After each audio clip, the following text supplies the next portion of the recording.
deuxième vidéo. Nous allons commencer le scénario Rise of the People. Et nous avions fait le setup, l'installation du jeu, dans la première vidéo.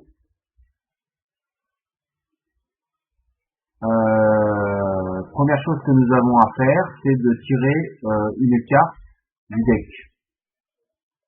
D'agrandir le module vassal.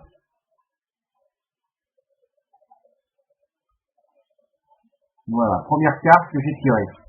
Nous allons observer cette première carte.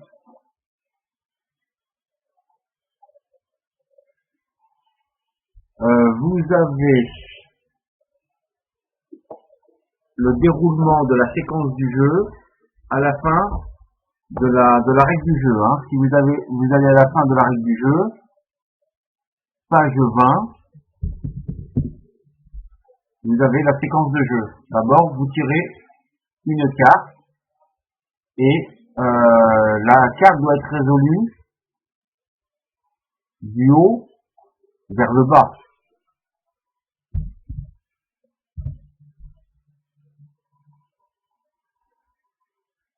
Que nous dit cette carte? Alors, voilà.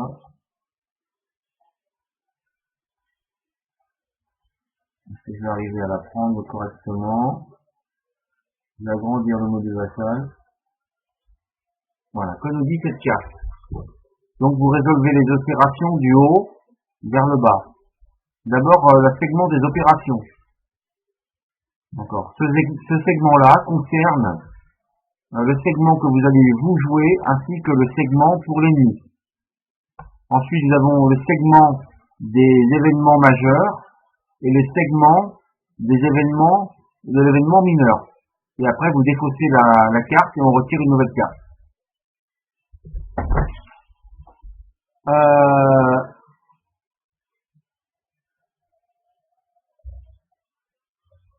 Vous pouvez, j'en ai marre que ça apparaisse comme ça. Voilà, je vais la mettre à part. Voilà. Vous pouvez, pour 3 APS, préempter l'initiative sur l'ennemi. Ça veut dire que si vous payez, le joueur peut préempter pour 3 APS, l'ennemi ne collectera que 2 APS. Si vous laissez autrement l'ennemi avoir l'initiative de jouer en premier, celui-ci récoltera 4 APS.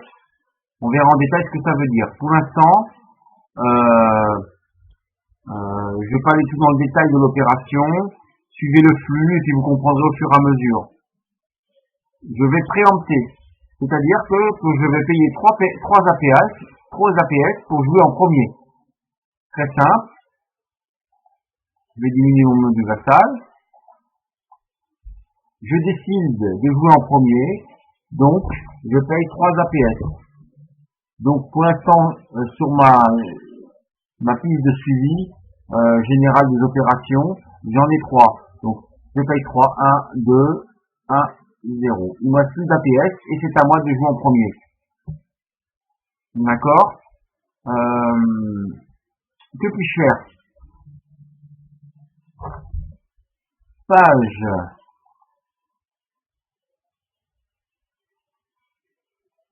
6 de votre règle du jeu, vous avez ici le segment des opérations désignées, donc de vous. Vous pouvez faire 3 sortes d'opérations. Planning, take actions ou passage of time. Je vais généraliser. Planning va concerner pour vous globalement pour prendre des APS supplémentaires, éventuellement d'augmenter vos points de culture, ou bien augmenter vos points militaires, et éventuellement acheter des trade goods.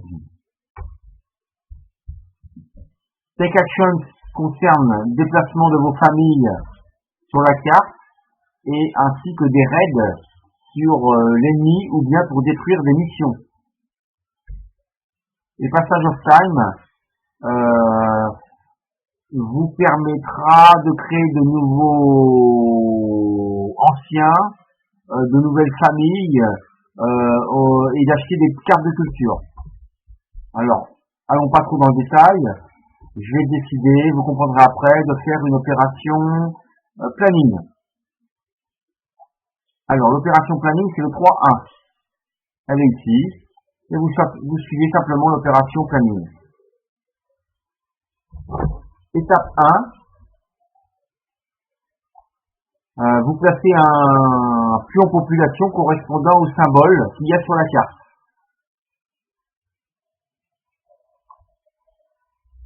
Vous voyez votre carte. Il est dessiné sur la carte en haut à gauche ou en bas à droite une femme Navarro. Donc vous prenez un pion population correspondant à cette femme. Donc ici je prends une femme et je mets dans cette zone-là. Passage of time. Voilà. C'est de cette manière que vous allez constituer des populations qui vous permettront de créer de nouveaux anciens, de recompléter les familles où il manquerait des populations, ou bien de créer une nouvelle famille. C'est par cet intermédiaire-là. Étape 2. Je vais parvenir là sur la règle du jeu. Vous la suivez avec moi. L'étape 2, vous collectez un AP pour chaque ancien qu'il y a dans le Elder Display. Donc j'ai 3 anciens sur mon Elder Display. Je vais collecter 3 AP. 1, 2, 3. D'accord?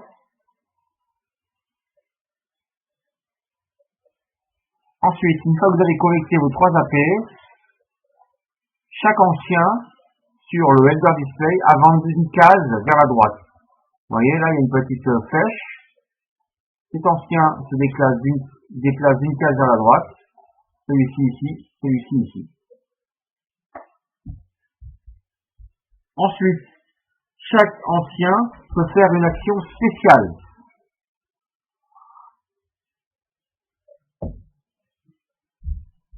Vous voyez que sous chaque ancien,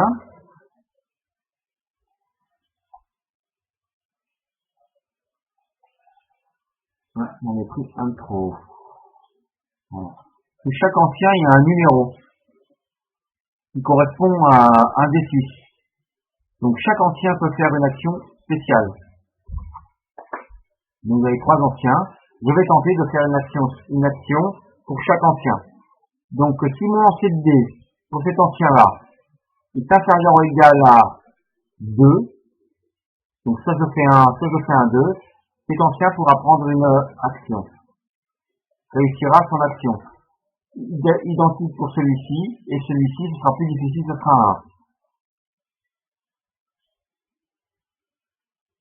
Donc au fur et à mesure que vous prendrez cette opération planning, les anciens vous permettront d'avoir des AP et se déplaceront vers la droite.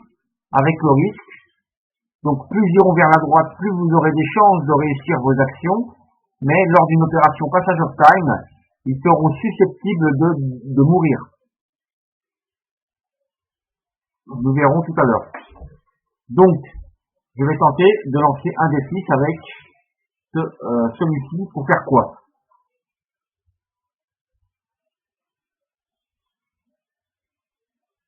Vous pouvez augmenter vos points de culture s'ils sont supérieurs à vos points militaires. Première action. Deuxième action. Si vos points militaires sont supérieurs à vos points de culture, vous pouvez réduire les points militaires de 1 et augmenter les points de culture de 1. Deuxième action. Vous pouvez réduire ou augmenter la férocité d'une famille.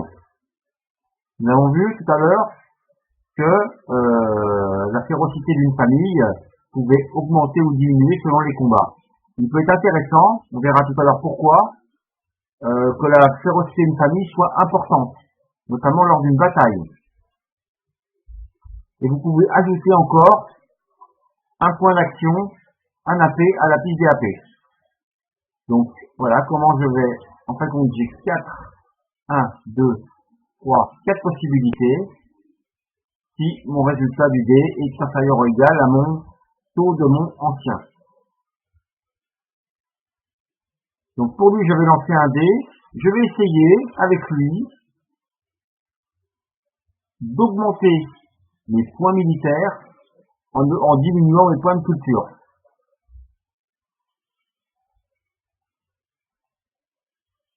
Nous avons vu que les points militaires vont permettre, s'ils sont supérieurs au point de morale de l'ennemi, d'aller vers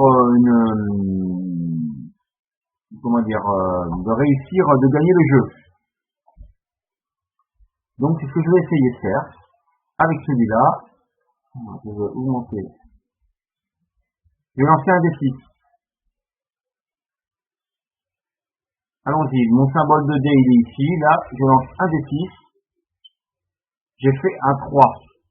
Mon 3 n'est pas inférieur ou égal à cet ancien. L'action est loupée. Je vais essayer la même chose avec cet ancien. Je relance un dé. J'obtiens un 6. L'opération est loupée. Avec celui-là, je vais essayer cette action. Je lance un dé. J'obtiens un 5. Mon action est loupée. D'accord? J'ai forcément mes anciens étaient au maximum sur 2, donc j'avais peu de chance de réussir une action.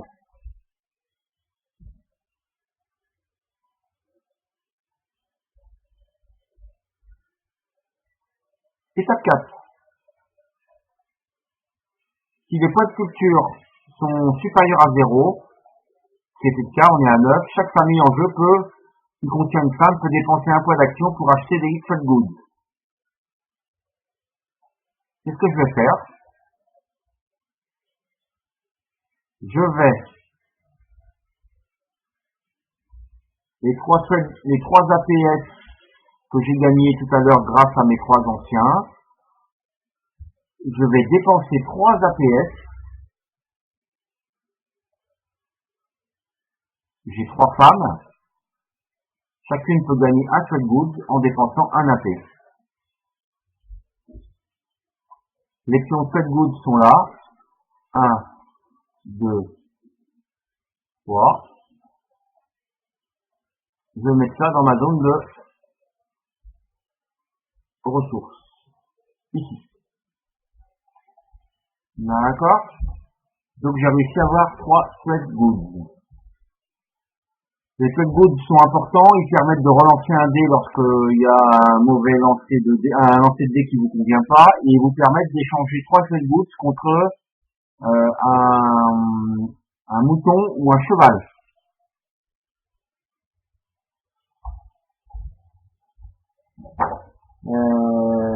Ici c'est marqué. Je vais retrouver ça.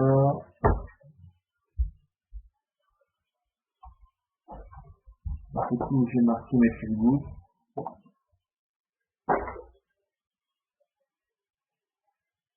On se retrouvera tout à l'heure. Donc on continue la procédure.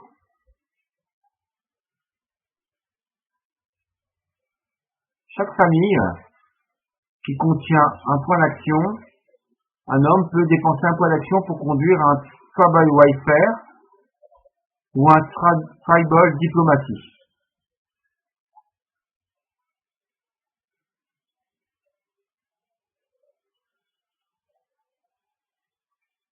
Ça permet, en faisant cette action, de cibler un pion sur la colonne active et de mener une bataille directement.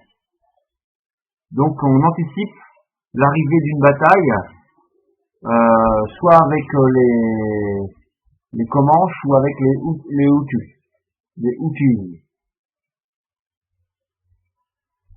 Donc pour l'instant, de toute façon, je crois pas que je vais réaliser cette action. Et je crois pas que je vais réaliser ça non plus.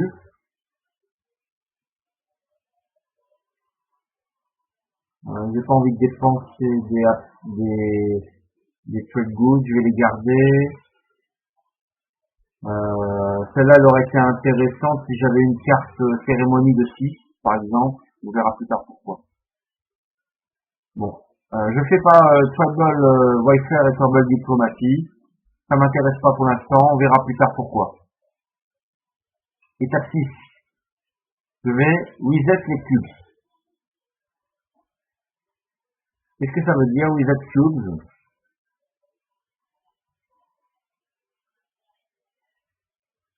Il y a un mécanisme dans le jeu. Bon, la carte me gêne un peu là. Qui permet aux pions qui sont ici, lorsqu'on vous indique de reset cubes, les pions qui se trouvent dans raided cubes passent dans recovery. Et les pions qui sont dans le recovery retournent dans votre sac de toile noire dans lequel vous avez pioché des pions lors des raids. Donc il y a une espèce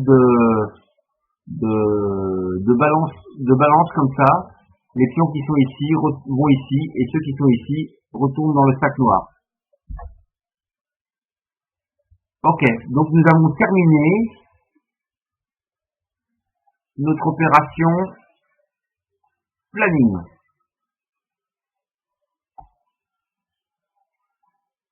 Je vais la résumer. Cette opération planning nous a permis de gagner 3 APS. Ils nous ont permis d'acheter 3 trade goods. On a essayé de faire 3 actions avec nos anciens pour augmenter nos points militaires en diminuant nos points de culture. Nous n'avons pas réussi.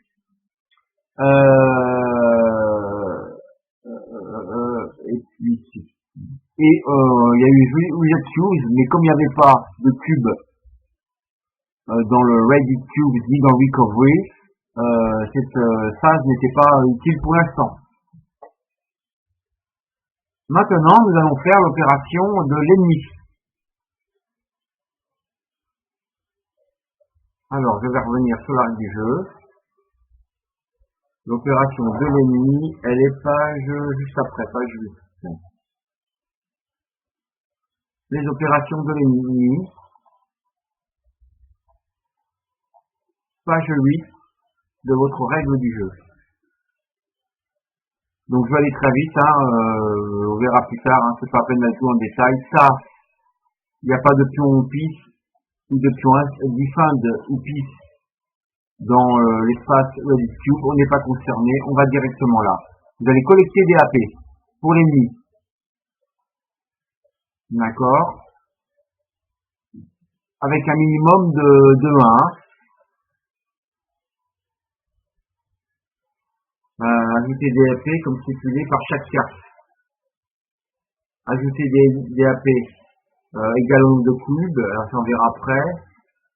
Et on soustrait selon les cubes qu'il y a dans le Ready Cube.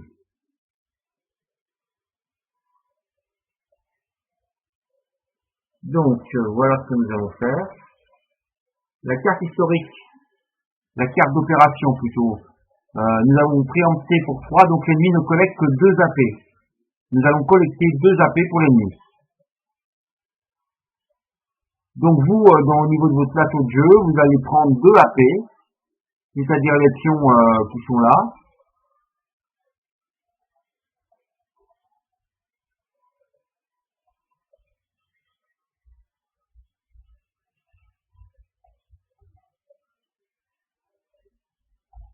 Ok, les pions qui vous sont là, vous les mettez en bas ici, là. Et donc vous aurez 2 chiffres ici. Moi, pour le module vassal, je vais simplement appuyer sur plus ou moins pour pouvoir augmenter le nombre d'AP. Donc je vais prendre 2 AP. 1, 2, d'accord. Seconde opération, l'étape 3, vous devez lancer 2 dés. Alors je vais lancer un premier dé, j'obtiens un 2. Ça veut dire que je dois retourner normalement l'instruction sur la colonne active, le pion instruction, sur son autre face.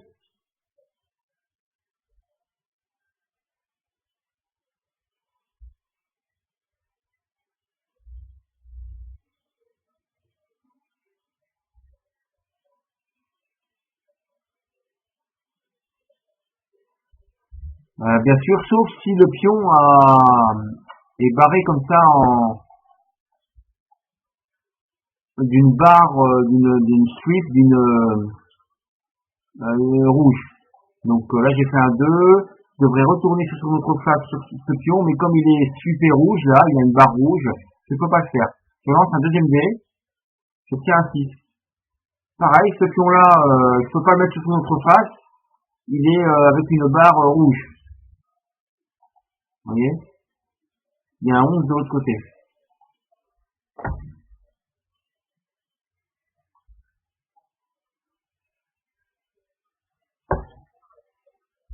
Ok? Voilà, maintenant nous allons exécuter les instructions de l'ennemi. C'est l'étape 4.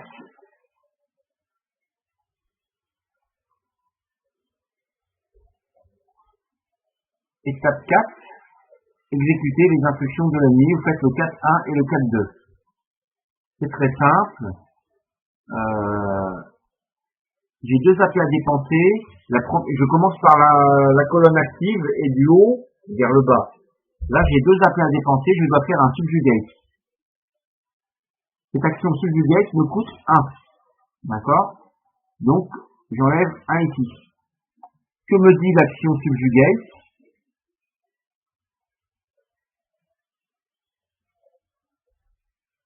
Si vous prenez vos traites du jeu, vous dépensez les AP selon le pion instruction, et pour chaque AP, vous dépensez, vous tirez un cube de wet full, donc de votre sac. D'accord? Et vous examinez. Les cubes rouges vont dans le Subjugation of New Mexico, et les cubes non rouges vont dans le Recovery Box. C'est très simple, vous allez voir. L'instruction m'a coûté 1, donc je vais piocher un cube aléatoirement dans le sac noir que vous avez, et si c'est un cube rouge, il va aller dans ici, augmentant la prochaine instruction de l'ennemi, le nombre de pions à instruction à mettre, le nombre de points ennemis à mettre, et si c'est des cubes non rouges, on va les mettre ici, diminuant nos chances lorsqu'on fait un raid d'avoir des capacités intéressantes de détruire des missions ou de faire des raids intéressants. Donc je vais voilà, moi je vais faire avec ce module là, je prends un cube, c'est un cube marron. Voilà. Donc le cube marron, je le mets dans le recovery.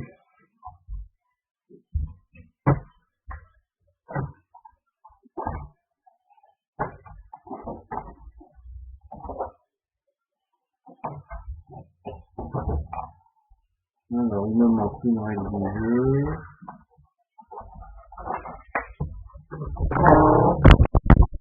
Il me manque un document que je vais aller chercher.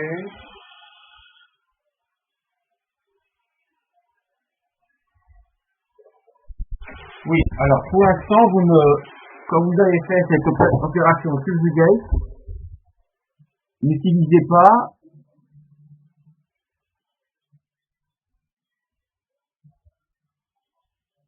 la raid table, hein.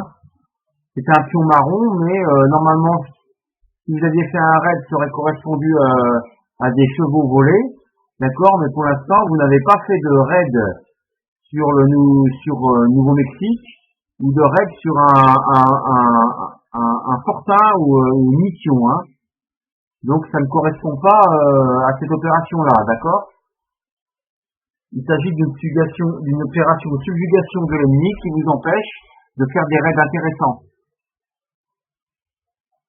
Donc vous ne prenez pas de pions chevaux grâce à ça, hein.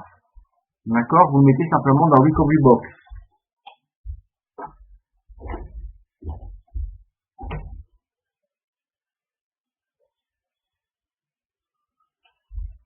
Voilà.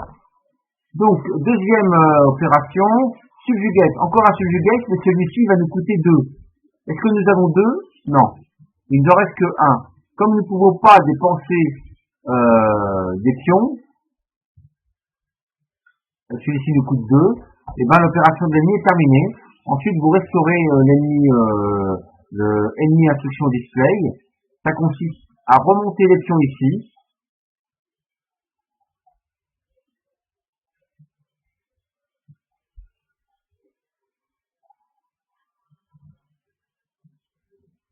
Et à mettre le subjugate en bas. Donc il y a un va-et-vient comme ça. Si vous avez joué à Command Chariot, vous verrez des similitudes dans le fonctionnement. Voilà. Nous pouvons observer que la prochaine opération de l'ennemi serait éventuellement un 2.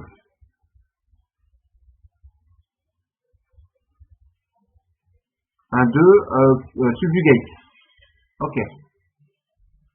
Voilà. Maintenant, l'opération de l'ennemi est terminée. Nous allons sur le segment de l'événement majeur. Pareil, là vous allez tirer un cube. Apaches Raid New Mexico. Ce sont les Apaches qui font un raid sur le Nouveau-Mexique. Et donc qui vous empêchent, qui viennent vous prendre des ressources.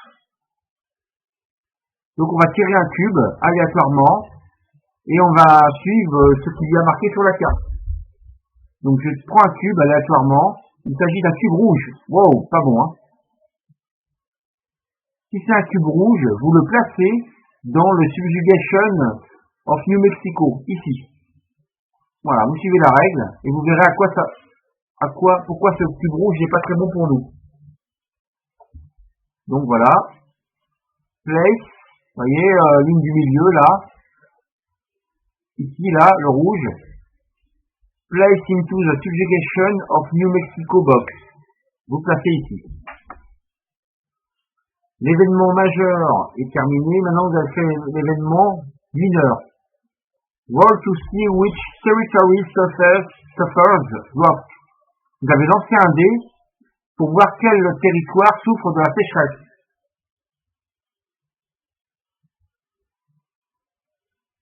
On lance un dé. Il s'agit du territoire 5. Je vais diminuer ma carte. Le territoire 5 correspond à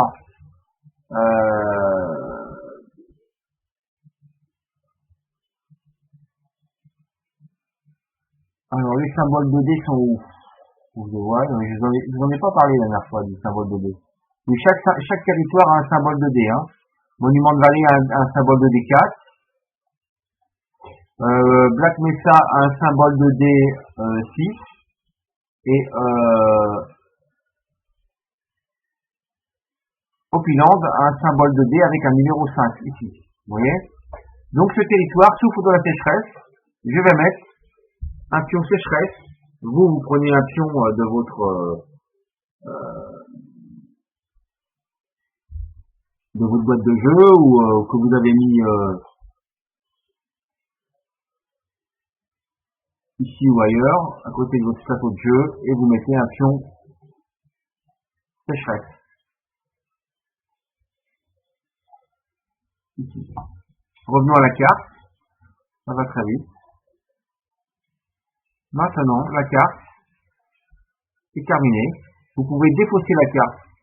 Si discard phase, si to switch, et on défausse la carte. Si on va sur la règle du jeu, page 20,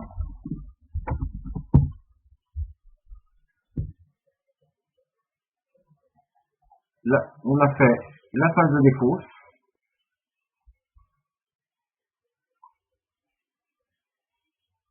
Vous regardez si vous avez des pions famille dans le même zone qu'un fort, et vous perdez un point de culture. Vous regardez si les conditions de victoire s'appliquent. Pour l'instant, les conditions de victoire ne s'appliquent pas. On vérifiera tout à l'heure, mais on a 5 points militaires et l'ennemi a 5 ennemis moraux. Donc les conditions de victoire ne s'appliquent pas.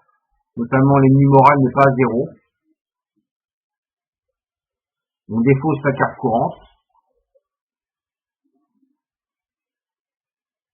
On peut ajuster la férocité de nos familles, notamment celles qui n'ont pas un pion homme en jeu dans leur espace. Et à ce moment-là, on peut ajuster la férocité. Et à ce moment-là, maintenant, nous retournons à l'étape 2-1, qui est de tirer une carte. Alors, on va retirer une carte. Voilà, encore une carte opération. D'accord? N'oubliez pas, votre deck a 9 cartes, dont une avec un Victory Check.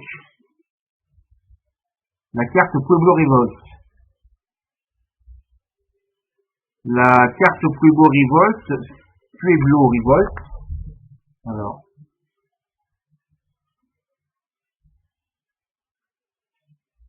La carte Pueblo Revolt, je crois qu'il y a un objectif de victoire de 8. Oui, alors n'oubliez pas que chaque territoire sur lequel vous avez une famille a un certain nombre de points de victoire. San Juan Valley, 3 points de victoire. Si une famille est comprise sur ce territoire, ça vous compte 3 points de victoire. Shiprock vous compte 4 et Zuni Mountain vous compte 3. Donc 4 et 3, 7 et 3, 10. Donc si j'arrive à mettre au moins 3 familles sur ces 3 territoires, je ne perdrai pas de points militaires et j'aurai rempli une partie des conditions de victoire. Donc là, je viens de retirer une deuxième carte. Alors. Et sachez aussi que votre carte Pueblo Revolt, vous ne savez pas quand est-ce qu'elle va arriver en jeu. Alors. Que dit cette carte?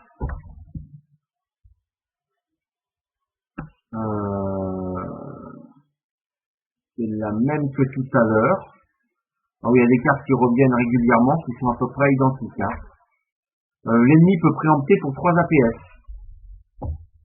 Le joueur peut préempter pour 3 APS et l'ennemi collecte 2.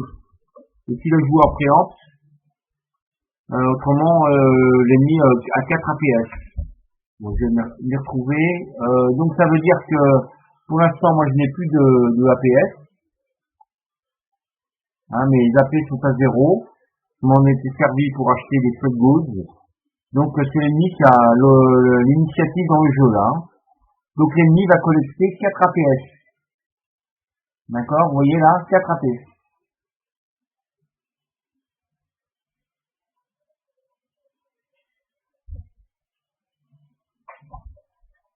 Alors l'ennemi va collecter 4 AP plus 1 AP qui se trouve là.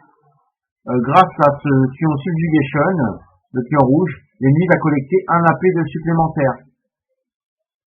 Il doit être marqué dans la règle du jeu, page 6.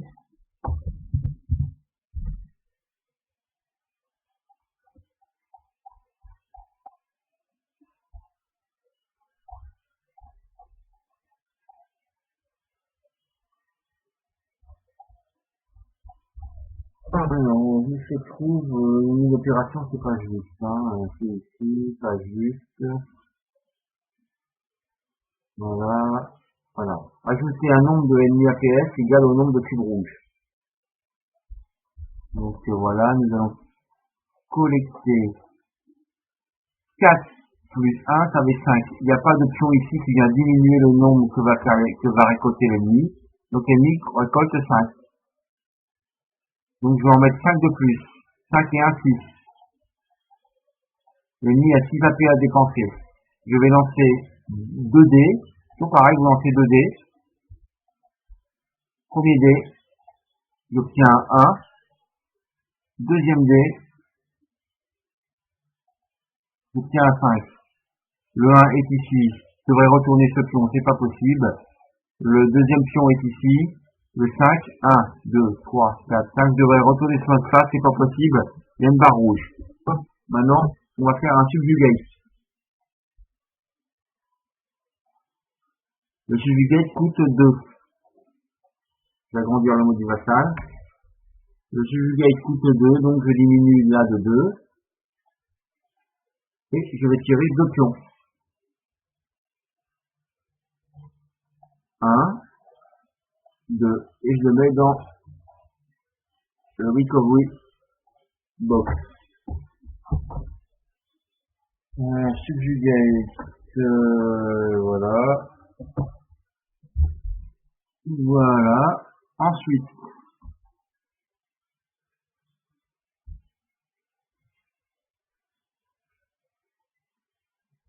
build 3. Est-ce que j'ai assez? Oui, 4 moins 3, il va m'en rester qu'un. Qu'est-ce que ça veut dire 3 build 3? Ça veut dire que l'ennemi va construire des missions sur le territoire. D'accord? Donc build, je vais prendre voilà la l'aide de jeu. Vous dépensez les APS et vous placez autrement, alors ça on n'est pas concerné, vous placez outpost dans la zone 1 du territoire avec le symbole de D le plus bas, qui ne contient pas déjà un outpost. Qu'est-ce que ça veut dire? Il n'y a pas de, le symbole de D le plus bas c'est le 1, il n'y a pas de outpost de mission dans le territoire de Shiprock. Je vais installer une mission dans le territoire de Shiprock. Ça veut dire que l'ennemi installe des missions. J'installe une mission dans la zone 1 ici. D'accord? Ensuite, prochaine instruction, subvert. Alors je vais... Il y a une opération subvert qui coûte entre 1 et 3. Il me reste 1,5 APS de disponible. Je peux dépenser au moins 1 pour remplir cette opération. Donc, la dépense, 0, et subvert. Que me dit l'opération subvert?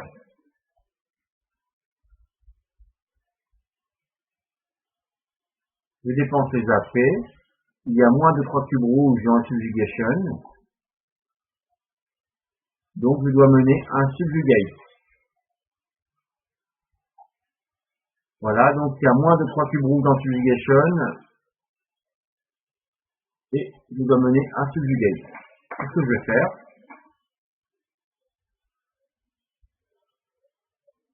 Je tire un pion ici. C'est un pion marron. Je le mets là. Voilà. Je n'ai plus de AP à dépenser. Je dois restaurer mon... remettre à 0 si vous voulez. Mon ennemi instruction display. On fait comme tout à l'heure. On remonte.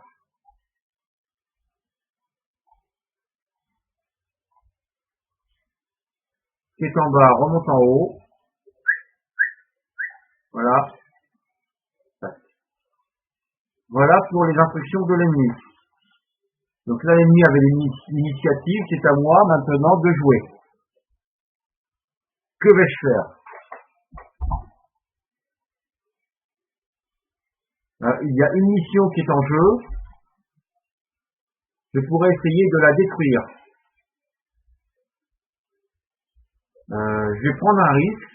Je vais laisser la mission sur le territoire. Je vais pas faire un raid maintenant. Je voudrais que les pions qui sont ici retournent dans le stack pour que je puisse faire un raid au prochain tour. C'est ce que je vais faire. Alors je vais pas m'attaquer à la mission ici. Je vais faire une opération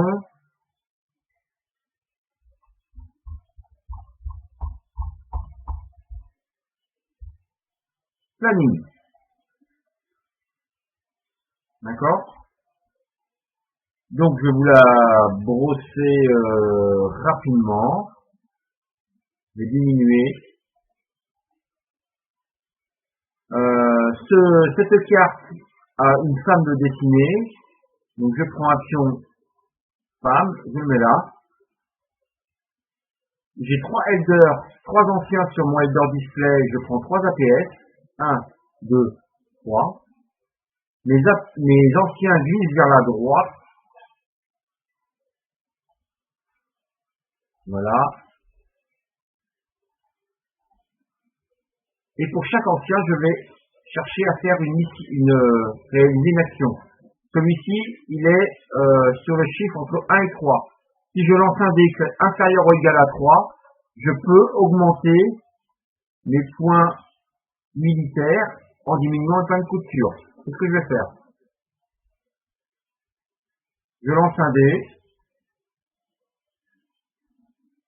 J'obtiens un 1. Vous voyez là? Donc, j'augmente les points militaires et je diminue les points de culture.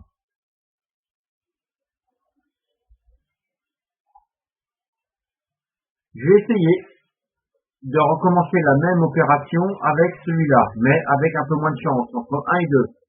Je lance un D6, j'obtiens un 4. L'opération est loupée. Avec celui-là, je vais essayer le dernier, la même chose.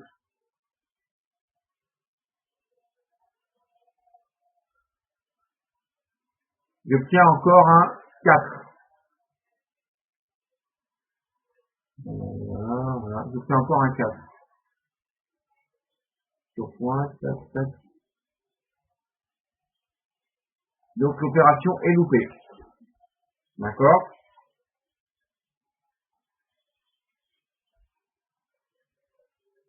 Maintenant,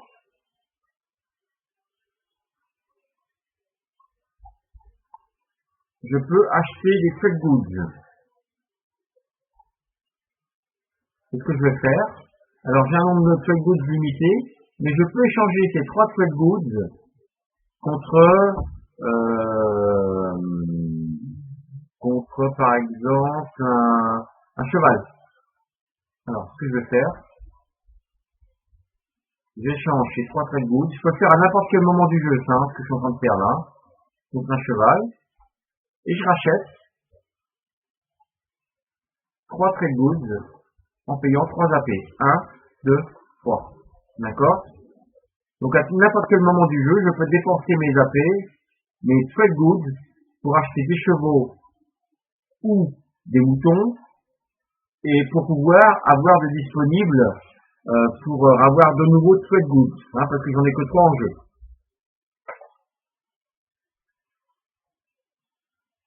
Je saute cette opération Tribal Right Fair et Tribal Diplomacy, et maintenant, je restaure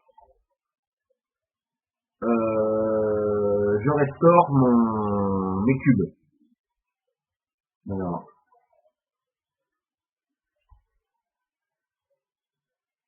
là, j'ai sur mon module vassal, restaurer pour vous, ça veut dire quoi? Les cubes qui sont ici, vous les mettez dans votre sac noir. Moi, j'ai juste à appuyer là, tac. Est-ce que ça marche? Voilà, ça marche. Vous voyez, ils ont disparu, ils sont venus dans le sac noir. Voilà pour mon opération, ma deuxième opération, Take Actions.